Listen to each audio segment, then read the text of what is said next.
నమస్తే, welcome to rise and shine. Swami Vivekananda ప్రపంచానికి అందించిన యోగా వేదాంత ధ్యానం గురించి మనం ఇప్పుడు తెలుసుకుంటున్నాం. దాని గురించి గత ఎపిసోడ్లో కొన్ని వివరాలు తెలుసుకున్నాం. ఇప్పుడు స్వామి బోధమయానంద మరికొన్ని వివరాలు వివరిస్తారు. నమస్తే స్వామీజీ. స్వామీజీ, మన ధ్యానంలో 25% వరకు మన టెన్షన్స్ నుంచి రిలీఫ్ అయ్యి ప్రశాంతంగా కాస్త మనసుని స్టేబుల్ చేసుకోవడానికి ఎలా ఉంటుందో గత ఎపిసోడ్లో చూసాం. నేను కూడా దాన్ని అనుభవించాను. ఇంకా బాగా నేర్చుకోవడానికి, ఆ స్థితి పొందడానికి ఏం చేయాలి స్వామీజీ? ప్రార్థనతో ప్రారంభిద్దాం. అందరికీ శుభోదయం. ఓం సహనా భవతు సహనౌ భునక్తు సహ వీర్యం కరవావహై తేజస్వినావధీతమస్తు మా విద్విషావహై. ఓం శాంతి శాంతి శాంతి. హరి ఓం. మనం ఈ ధ్యాన శీర్షికల్లో మనం నేర్చుకుంటున్నది మన ప్రయాణానికి కావాల్సిన ఏర్పాట్లు, కావాల్సిన వస్తువులు, కావాల్సిన ఒక మనోభావం. నేను గత శీర్షికలో చెప్పినట్లుగా ఈ భావాలు, తర్వాత ధ్యానం ఒక మెథడాలజీ సరిగ్గా నేర్చుకుంటే అప్పుడు ముందుకు వెళుతున్నప్పుడు ప్రయాణంలో ఆ కాన్ఫ్లిక్ట్స్, ఆ డౌట్స్ మనకు రావు, సందేహాలు రావు. ముఖ్యంగా సందేహం కంటే మనసులో ఆ విధమైన ఒక కాన్ఫ్లిక్ట్ క్రియేట్ అవుతుంది, ఒక టగ్ ఆఫ్ వార్ క్రియేట్ అవుతుంది. పిల్లలు ఆడుతూ ఉంటారు, తాడుని పట్టుకొని ఒక దారి ఇదేసి పిల్లలు ఆడుతూ ఉంటారు. ఒక వాళ్ళ బలం చూపిస్తారు. రెండు పార్టీలు కుస్తీ ఆడుతున్నట్లు, కబడ్డీ ఆడుతున్నట్లు. సో మనస్సులో ఆ కబడ్డీ, మనసులో ఆ ఒక విధమైన మనం ఇది చేస్తున్నాం అన్నమాట. We are stuck up problems. ఈ డౌట్ క్లారిటీ లేని దానివల్ల, ప్రణాళిక ప్రోగ్రామ్ లేని దానివల్ల we are not able to go forward. ఇక్కడ ఎలాగుంది అంటే ఈ ధ్యానం ఒక పద్ధతి. రామకృష్ణ పరమహంస అద్భుత కథ చెప్తారు. ఒక పేదవాడు తన ఒక వనం దగ్గర ఉన్నాడు. ఎన్నో సంవత్సరాల నుంచి అక్కడే బతుకుతున్నాడు. అతను వనంలోకి వెళ్ళడం, అరణ్యంలోకి వెళ్ళడం, కర్ర మొక్కలు ఎత్తుకోవడం, గొడ్డలతో కొన్ని చెట్లు నరకడం, అది చేయడం, అమ్ముకోవడం, 30 రూపాయలు 50 రూపాయలు సంపాదిస్తున్నాడు. అలాగే జరుగుతుంది అతని జీవితం. అయితే ఉన్నట్టుండి ఒకరోజు ఎవరో గురువుగారు అటు ఆ దారిలో వెళుతుంటే ఊరిలో, ఏమయ్యా ఇక్కడేం ఉన్నామంటే, ఇవి పనులు చేస్తున్నాను స్వామి, నా ఉద్యోగం ఇది, నా బతుకే ఇది అని. ముందుకు వెళ్ళు అని, ఆగే బడో, గో ఫార్వర్డ్ అని చెప్పేసి వెళ్ళిపోయాడు. అంతే. అది ఒక మంత్రంలాగా, ఒక ఇంజెక్షన్ లాగా అది మనసులో ఇదైంది, ప్రారంభమైంది పనిచేయడం. ఇంటికి వెళ్ళి ఏంటి ఆగే బడో ముందుకు వెళ్ళడం ఏమిటి? ఎక్కడికి వెళ్ళాలి? ఇంకేముంది ఇక్కడ అరణ్యంలో వెళదాం. సరే, గురువుగారు పెద్ద ఆయన చెప్పారు, అరణ్యంలోకి వెళదాం, ఏముందో చూద్దాం. 30 సంవత్సరాలు అరణ్యం, ఆ వనం బయట ఉన్నాడు. ఒక్కరోజు కూడా అతను లోపలికి వెళ్ళడానికి అతని మనోభావం కలగల. ఇది ఒక కీలాగా, ఇగ్నిషన్ లాగా అయింది. వెళ్ళాడు ఒకరోజు 2 కిలోమీటర్లు. ఆశ్చర్యం, నమ్ముతారో లేదో, రామకృష్ణ కథలో వస్తుంది. అతను గంధపు చెట్లు చూశాడు, రోజ్వుడ్ చెట్లు చూశాడు, టీక్ వుడ్ చూశాడు, రకరకాల పెద్ద వాల్యూ ఉండే చెట్లను చూశాడు. ఆశ్చర్యమైంది. అరే, నీ ఎండిపోయిన మొక్కలు కొమ్మలు తీసుకొని వెళ్ళి అమ్ముతున్నాను, ఎంత అద్భుతమైన చెట్టుల లోపల ఉంటే అని చెప్పి అతను అవన్నీ ఇది తీసుకొని గొప్పవాడైపోయాడు, పెద్ద జమీందారు అయిపోయాడు. ఒక 6 నెలలు అలాగా అనుభవించాడు, ఆనందించాడు. మళ్ళీ వెళ్ళాలి కదా. అతను అన్నాడు, ఆ గురువుగారు నన్ను ఇక్కడ ఇక్కడే ఆగమని చెప్పలేదే, ఆగేబడో అన్నారు కదా. ఇంకొక 5 కిలోమీటర్ల లోపలికి వెళితే అతను రత్నాలు, వైఢూర్యాలు, బంగారం, పెద్ద పెద్ద కొండల్లో పెట్టినవన్నీ అతను దొరికింది. రామకృష్ణ పరమహంస సూచించి గురువు వచ్చి ఏం చేస్తాడు, ఆగేబడో కొంచెం మంత్రం ఇచ్చి, కొంచెం ఉత్సాహం ఇచ్చి, ఒక కోచ్ లాగా ముందుకు వెళ్ళాడు.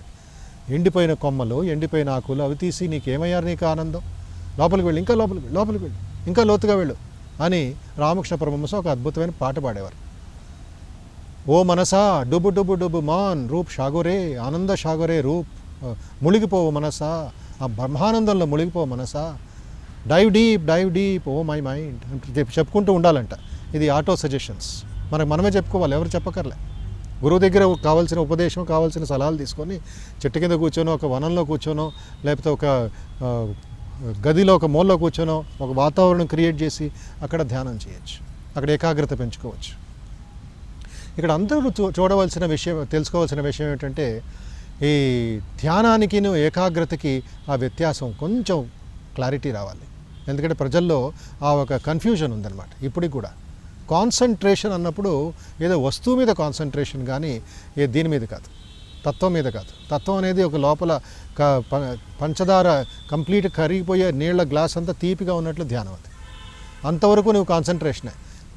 ఒక బాక్స్ నుంచి పంచదార తీసుకోవడం, చెంచాతో ఒక స్పూన్ తీసుకోవడం, నీళ్ళలో వేయడం, అదంతా కాన్సన్ట్రేషన్. డ్రైవింగ్ చేస్తున్నావు కాన్సన్ట్రేషన్, పెయింటింగ్ చేస్తున్నావు కాన్సన్ట్రేషన్, నువ్వు ఏం పని చేసినా కాన్సన్ట్రేషన్. ఒక ముఖ్యమైన సూత్రం గుర్తుపెట్టుకోవాలి, ఏమిటంటే ఏకాగ్రతకి అసలైన ధ్యానానికి వ్యత్యాసం ఏమిటో. ప్రజల్లో చాలామందిలో ఈ కన్ఫ్యూజన్ నేను చూస్తూ ఉంటాను. ఏకాగ్రత అంటే ఏదో వస్తువు మీద దాన్ని కంప్లీట్గా మనసుని పెట్టేయడం. డ్రైవింగ్, పెయింటింగ్, మ్యూజిక్, సంగీతం ఇత్యాది ఇత్యాది ఇత్యాది ఏమి పనులు, ఎగ్జామ్ రాసేటప్పుడు, చదివేటప్పుడు, వంట చేసేటప్పుడు ప్రతిదానికి ఏకాగ్రత అవసరం. ఎప్పుడైతే పని అయిపోయిందో మన పుస్తకం చదవడమో, పెయింటింగ్ చేయడమో, సంగీతం పాడడమో పని అయిపోయినప్పుడు మనసు కూడా మూసుకుపోతుంది. మనసు కూడా అక్కడ ఆగిపోయింది, ఆ ఫ్లో రాదు. ఎంతవరకు నీకు ఫ్లో రావాలంటే అదే ధ్యానం కింద మారాలి. అందుకే పతంజలి మహర్షి యోగం ప్రకారం వెళితే అది ప్రత్యాహారం. ఎక్కడో ఉండే మనస్సు, ఆకర్షింపబడ్డ మనస్సుని మళ్ళా తీసి భగవంతుడి మీద పెట్టడం, ఒక మంత్రం మీద పెట్టడం, ఒక రూపం మీద పెట్టడం, అది ప్రత్యాహారం. ఇంకా ఏకాగ్రత, అది ధ్యానం కాదు. ఈ 12 నిమిషాలు ప్రత్యాహారం అయితే, నువ్వు ఎక్కడో ఉన్న మనస్సుని నీ భగవంతుడి మీద, నామం మీద పెడితే అది ఒక ధారణ అవుతుంది. ధారణ అంటే మనస్సుని స్టేబుల్గా ఎక్స్రే కెమెరా పెట్టినట్లు ఫోకస్ చేయడం అనమాట. ధారణ అంటే ఒక వెయిట్ ఇవ్వడం, దానికి తేలిపోకుండా పేపర్ వెయిట్ పెడతాం కదా, గాల్లో ఎగిరిపోకుండా, ఆ విధంగా ఆ ధ్యానం అనేది ఒక ధారణ, అంటే పట్టుదల. ఆ నామమే, మనసులో ఇంకేం విధమైన ఆలోచన లేదు. ఏకమేవ నా ద్వితీయం. అప్పుడు ఎలాగవుతుంది, ఎలా ప్రాక్టీస్ చేయడం ధ్యానంలో? మనం ఈ శీర్షికలో ప్రాక్టీస్ చేస్తున్నప్పుడు నేతి మార్గం ఉపయోగించండి అని వేదాంతం చెప్తుంది. నేతి అంటే నాట్ దిస్, ఇది కాదు నాకు కావాల్సింది, ఇది కాదు నాకు కావాల్సింది. నీ కళ్ళు మూసుకొని ఇంద్రియాలను నిగ్రహం చేసి నువ్వు ఓంకారం చెప్తుంటావు, మనసు ఏదో ఆలోచన వస్తుంది. నేతి ఇది అవసరం లేదు, ఇది నాకు అవసరం లేదండి. మనం చదువుతున్నప్పుడు ఏదైనా కథ, ఇది అవసరం లేనప్పుడు ఏమవుతుంది, దాన్ని స్కిప్ చేస్తాం. ఇది అవసరం లేదు నాకు, ఇది ఆన్సర్ కాదు. డ్రైవింగ్ చేస్తున్నప్పుడు నేతి మార్గం. మీ ఇంటికి వెళతాం, మన ఇంటికి వెళతాం, లేక రామకృష్ణ మఠానికి వస్తాం, లేక వేరే ఊరికి వెళతాం. దారిలో వేలాది మంది వస్తారు పోతున్నారు, వాళ్ళకి నీకు సంబంధం ఏమిటి? Why are you bothered? ఈ ప్రజల్లో ఇప్పుడు నార్మల్గా ఏకాగ్రత లేని వాళ్ళు చంచలం అన్నీ చూస్తూ ఉంటారు, అన్ని అడ్వర్టైజ్ కళ్ళంతో అన్ని చోట తిరుగుతూ ఉంటుంది, గుండ్రంగా ఆకర్షణ. వాళ్ళకి గోల్ లేదు. సో అన్ని నేతి కట్ చేసుకుంటూ వెళ్ళు, కట్గం తీసుకొని కట్ చేసుకుంటూ వెళ్ళు. లాస్ట్లో ఇంకొక అద్భుతమైన అనుభవం అవుతుంది. ఏంటది? ఇతి నేతి ఉపనిషత్తు వాక్యం. ఇతి ఇదే నాకు కావాల్సింది. ఎక్కడ ఉండింది ఇంతసేపు? నీ హృదయంలోనే ఉండింది. ఆ హృదయంలో ఉండే, నీ అంతరాత్మలో ఉండే ఆ ఒక జ్ఞానాన్ని, ఆనందాన్ని నువ్వు ఎక్కడో ఎదుగుతున్నావయ్యా. వివేకానంద అంటారు, డైమండ్స్, వజ్రవడ్యూరాన్ని హృదయంలో ఉన్నాయి, ఏదో మార్కెట్లో చిల్లి గవ్వలు కొనుక్కుంటున్నావు. పక్క గదిలో, పక్క దుకాణంలో, పక్క మార్కెట్లో వజ్రాలు అమ్ముతున్నారు. నీకు సందేశం వస్తే ఇవి కొనుక్కుంటావా? పరుగెడతావు దాని వెనకాల. ఏమిటా వజ్రాలు చూద్దామని. ఇవి తొచ్చ, వేస్ట్. ఇది ఆ విధంగా ఎవరో చెప్తున్నారు నీలో. ఆ ఋషి చెప్పాడు, యోగి చెప్పాడు ఆ పేదవాడికి, లోపలికి వెళ్ళు, ఆగేపడవు, అరణ్యంలో లోపలికి వెళ్ళు. ఏం దొరికింది దానికి? గొప్పతనం దొరికింది. చాలా గంభీరమైన పెద్ద గొప్పవాడు అయిపోయాడు. సో ఈ విధంగా ధ్యానంలో మనం ప్రిపరేషన్ చేసుకోవాలి. మరొక విషయం ప్రాక్టీస్లో ఏమి చాలా ఇంపార్టెంట్ అంటే, మనస్సుని, మన ఇంద్రియాల్ని ఒక హార్మోనీ తీసుకురావాలి, ఒక కలపాలి, ఒక అద్భుతమైన మ్యూజిక్ కచేరీలాగా. పంచ ఇంద్రియాలు, జ్ఞాన ఇంద్రియాలు, పంచ కర్మేంద్రియాలు, మనస్సు, ఇవి హార్మోనైజ్ అయితే అప్పుడు మనస్సుకి ఒక ధ్యానం అనేది కుదురుతుంది. ప్రత్యాహారం నుంచి ధారణ 12 నిమిషాలు అయితే ఒక ధ్యానం 12 నిమిషాలు అయితే ఒక సమాధి. ఈ విధంగా క్యాలిక్యులేట్ చేసుకొని మనకి తెలుస్తుంది. 12 నిమిషాలు క్వాంటిటీ కాదు, క్వాలిటీ ఇంపార్టెంట్. కొంతమంది వచ్చి మమ్మల్ని అడుగుతుంటారు, స్వామీజీ నేను గంట సేపు చేశాను ఈరోజు మెడిటేషన్, నేను మొన్న 4 గంటలు చేశాను, నాకు కుదరటలేదు. టైం చూస్తున్నాడు కానీ క్వాలిటీ చూడటలేదు. ఆ 12 నిమిషాల్లో అతను 12 సెకండ్లు చేశాడో గొప్ప. టైం చూస్తున్నాడు. Don't worry about the quantity, worry about the quality. ఇక్కడ మరొక అద్భుత చక్కటి కథ, నిజంగా జరిగిన ఒక సంఘటన అని చెప్పచ్చు, కేవలం ఒక కథ కాదు. 12వ శతమానంలో ఒక మహాపురుషుడు ఉండేవాడు, పూసల నాయనార్ అని. చాలా పేదవాడు, ఇష్టదైవం శివభక్తుడు. తమిళనాడు మదురై జిల్లాలో అతను ఉండేవాడు.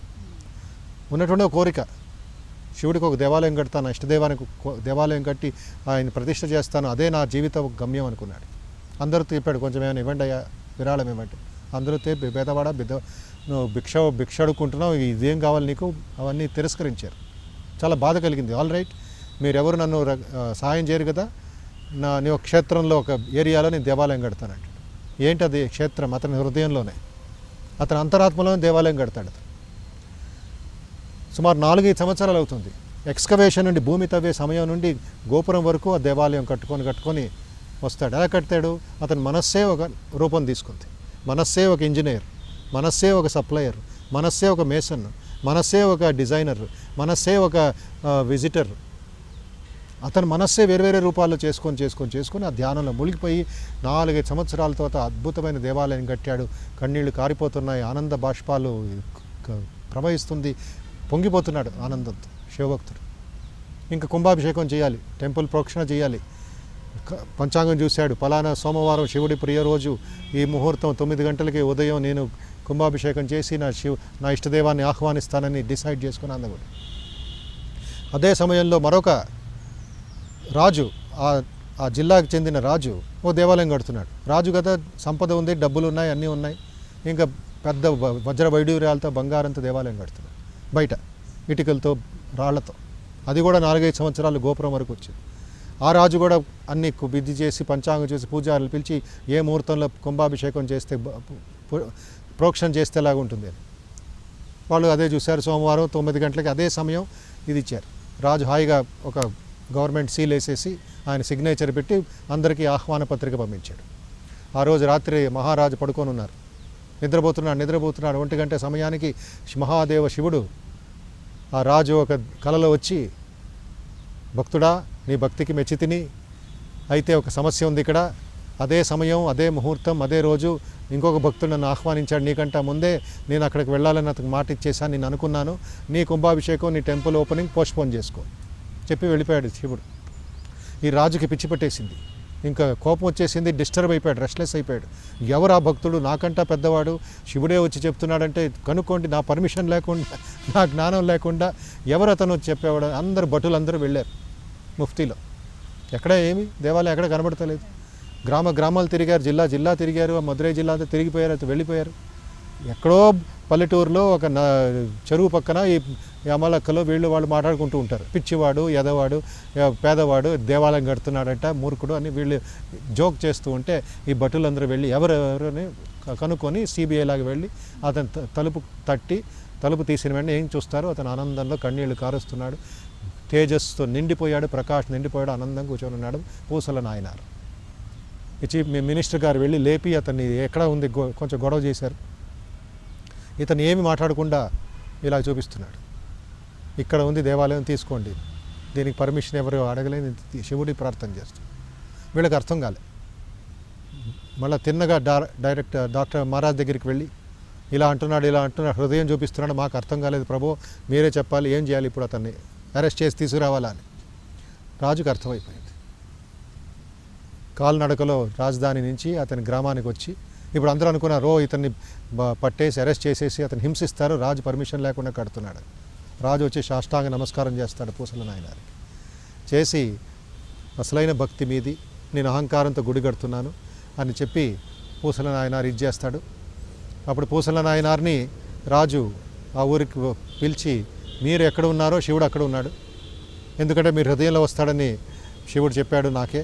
ఇప్పుడు పూసల నాయనార్ మనసులో ఏమైందంటే, ఏమిటి శివుడు మీ దగ్గరికి వచ్చి చెప్పాడా, మీ భక్తి అంత గొప్పది, నాకు చెప్పలేదే, నేను ఇంకా వెయిట్ చేస్తున్నాను అని చెప్పి ఆయన ఈయన నమస్కారం చేయడం, భక్తుల ఒక సంబంధం అక్కడ అవ్వడం, పూసల నాయన ద్వారా కుంభాభిషేకం చేయడం, ప్రోక్షణ చేయడం, అభిషేకం చేయడం, ఆరతులు చేయడం, నైవేద్యం చేస్తూ పూసల నాయన గారు ధ్యానాలు మునిగిపోయారు. అరగంట అయింది, 2 గంటలైంది, 3 గంటలైంది, సాయంత్రం అయిపోతుంది, లేవటం లేదు. రాజుగారు వెళ్ళి, స్వామి లేవండి, ప్రసాదం డిస్ట్రిబ్యూట్ చేయాలి అంటే ఎక్కడా లేవడం. పూసల నాయనార్ ఆ ధ్యానంలోనే తన ఆత్మని పరమాత్మలో కలిసిపోయాడు. అక్కడే మరణించాడు ఆయన, గుడిలోనే.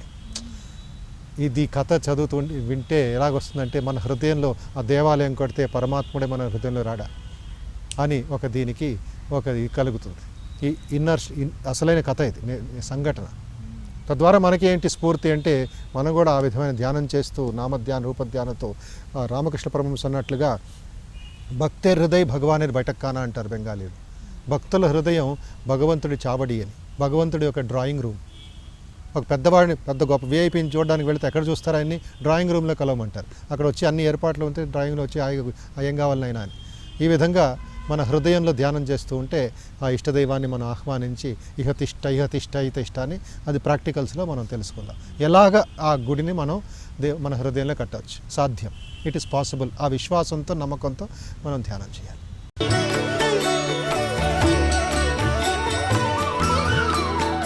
స్వామీజీ, ప్రాక్టికల్గా ఆ ధ్యానం మనం కూడా ఇప్పుడు చేద్దాం.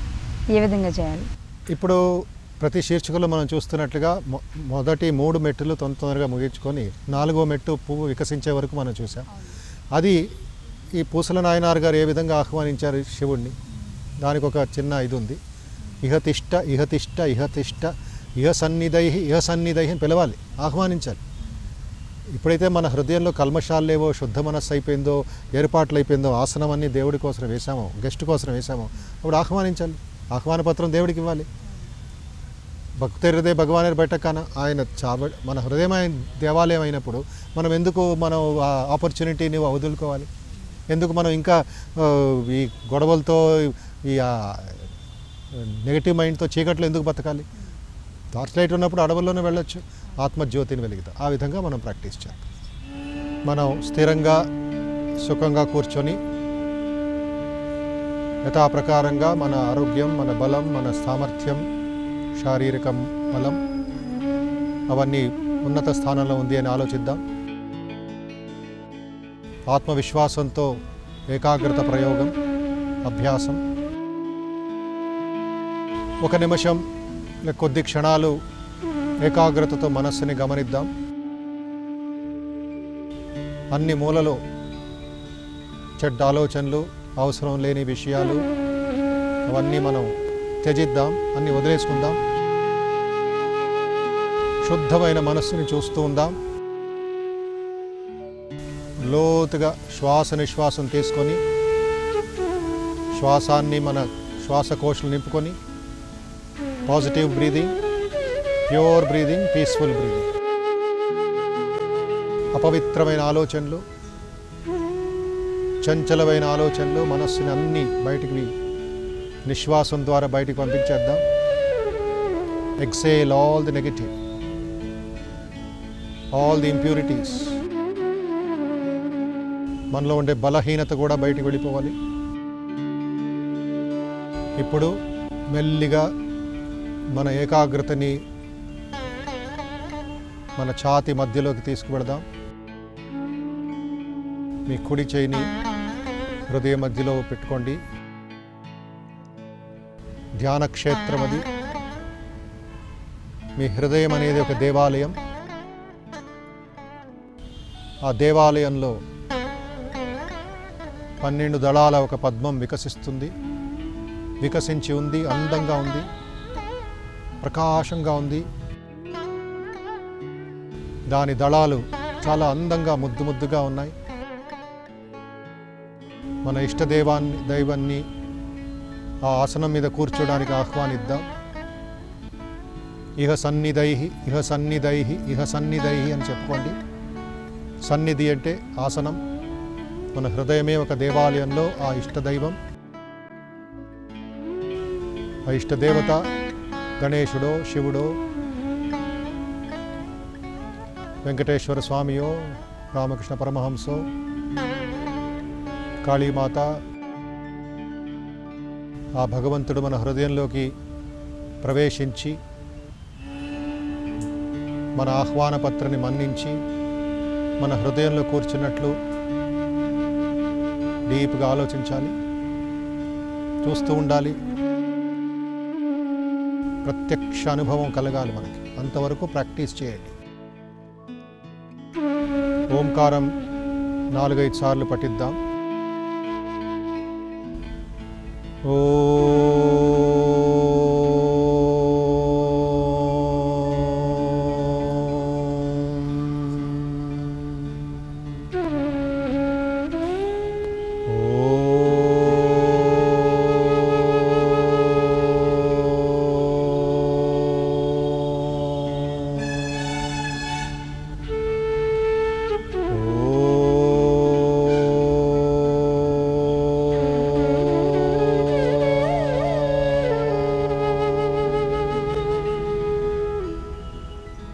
ఇదే భావంతో ఇదే ఏకాగ్రతతో మనస్సులోనే 3 సార్లు ఓంకారం పఠనం, ఓంకార జపం, అకార ఉకార మకార ఓంకారం.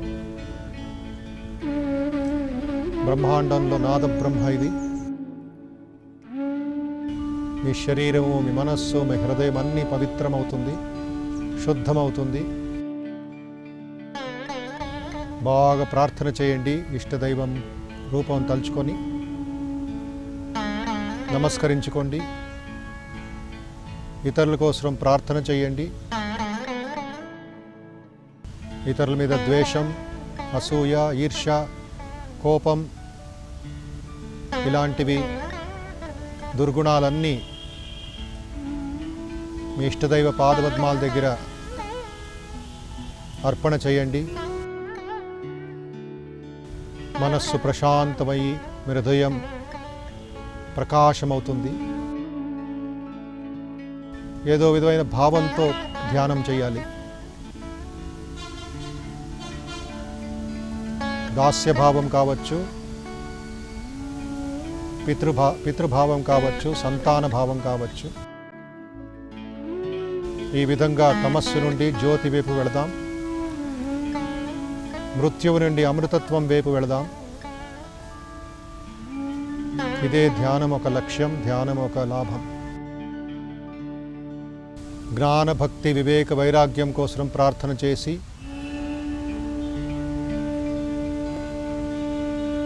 ఆత్మానందంతో మునిగిపోవాలి. కామక్రోధ ఇత్యాది శత్రువుల నుండి మనం జయం పొందాలి. మన హృదయంలో ఉండే గ్రంథులు, ముడుల నుండి మనం స్వేచ్ఛ పొందాలి. ఈ విధంగా మళ్ళీ నమస్కారం చేసుకోండి, ప్రణామాలు చేసుకోండి, తల వంచి నమస్కారం చేసుకోండి. ఓం శాంతి శాంతి శాంతి. హరి ఓం తత్సత్. శ్రీరామకృష్ణార్పణమస్తు. లోకా సమస్తా సుఖినో భవంతు. స్వామీజీ ఇంతకుముందు ఎపిసోడ్స్లో మీరు చెప్పారు, ఎక్కడికెక్కడికో వెళ్ళి పూజలు చేస్తూ ఉంటాం, వ్రతాలు చేస్తూ ఉంటాం, హరిబరి లైఫ్లో దీపాలు వెలిగిస్తుంటాం. కానీ ఒక్కసారి దేవుణ్ణి ఆహ్వానించి మనసులో దేవుడికే గుడి కడితే ఇంకెక్కడికో వెళ్ళాల్సిన అవసరమే ఉండదేమో అనిపిస్తుంది స్వామి. వైబ్రేషన్స్ అలా మన శరీరంలోకి వచ్చేస్తుంది. నిజంగా అంటే మనస్ఫూర్తిగా చెప్తున్నాను, చాలా అత్యద్భుతంగా ఉంది స్వామీజీ. ప్రతి ఒక్కళ్ళు కూడా రోజుకి ఒక్కసారైనా కనీసం ఇలా చేసుకుంటే ఇది ఎన్నో పూజలకి సమానం అనిపిస్తుంది. థ్యాంక్ యూ వెరీ మచ్ స్వామీజీ, చాలా చక్కగా చెప్పారు మాకు. ఇది ఇవాళ రైజ్ అండ్ షైన్. నెక్స్ట్ ఎపిసోడ్లో మళ్ళీ కలుద్దాం. నమస్తే.